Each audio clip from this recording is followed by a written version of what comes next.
In this video we are replacing the burnt alternator with a new alternator. So guys, as you can see, I have removed the alternator. So we had a bolt that snapped there, and that was the remains of it. So the big question was, how do you get an alternator out when the bolt is snapped and it's encased in this and you can't see how to get it out? So it's actually, the pin was still sticking internally in here. So even every time I pulled it, it just wouldn't come out. So as I've learned through life, unfortunately, not everything is as simple as it seems. Couldn't get this pin out, so I end up undoing the 4 bolts that hold these on. I think they're size 6. 2, 3, and 4. Just release each of them a bit. Split the case just a bit open. And when the case was open enough, I was able to go in and just rock it back and forth till eventually it cleared. And that's how much it was stuck by. So the bolt sheared clean off. So now to get the new one in. So this is my new alternator. This one here is a bigger alternator. I think it's a 70 or 9. I think it's a 90 amp hour. Says it there somewhere. It's 90 amp hours. There it is. It's upside down.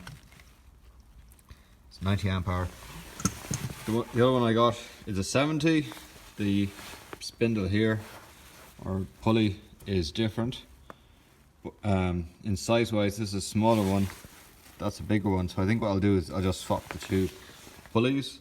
Sorry about the coat. It's actually freezing. It's about like 2 degrees centigrade. Anyway. How do I get the pulley, or sorry, how do I get the alternator back on? So it's obviously like you just push it up.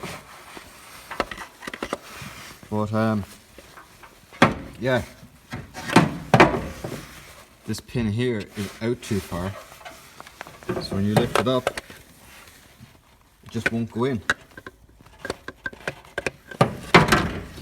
So how do I get the alternator with these pins back on here that they're open far enough? I'll show you. So this one here I've already done. So the trick is you put the pin back in. So even I didn't know this when I was doing this one. This is the way I should have done it. So you put the pin in till it's just about all the way in. So there's still a small gap, and it's held in here.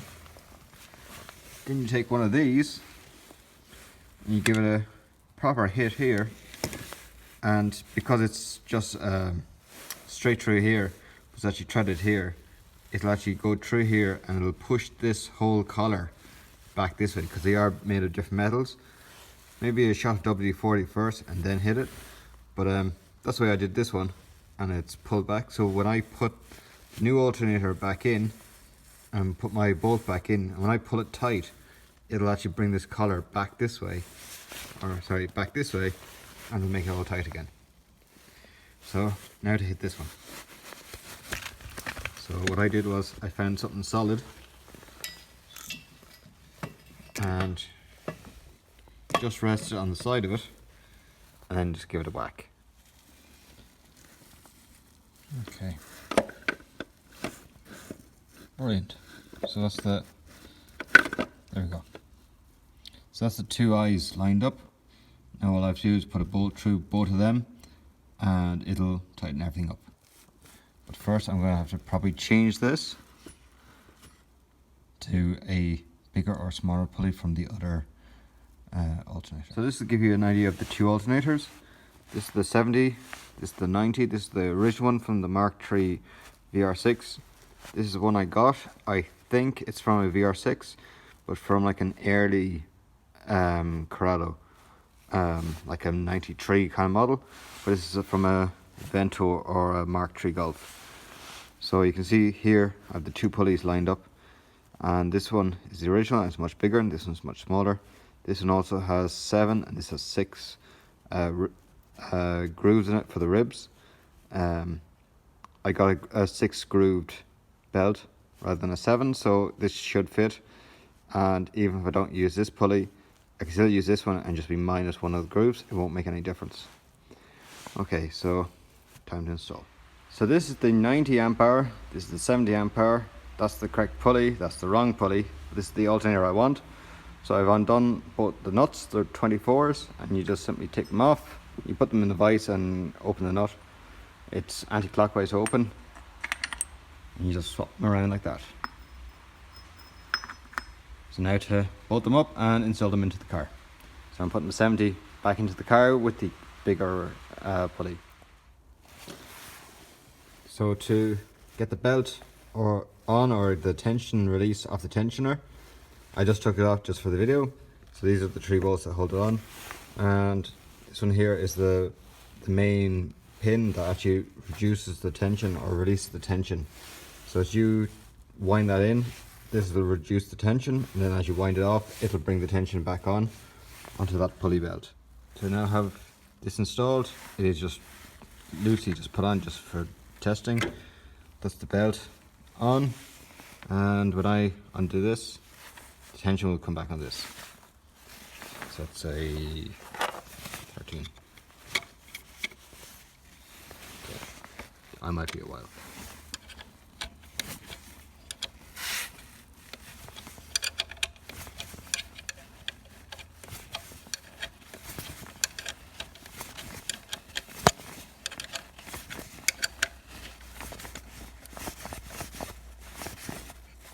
Brilliant. So that's it now on nice and tight. That looks good. Yeah, I'm happy with that. Okay, brilliant. So guys, that's now the alternator all reinstalled. Delighted with that. Hey guys, thanks for watching. That's the alternator now all reinstalled. Don't forget to rate, comment and subscribe. If you want to help me out, you can sponsor me through PayPal. The link is in the description below. As always, thanks for watching. See you next time.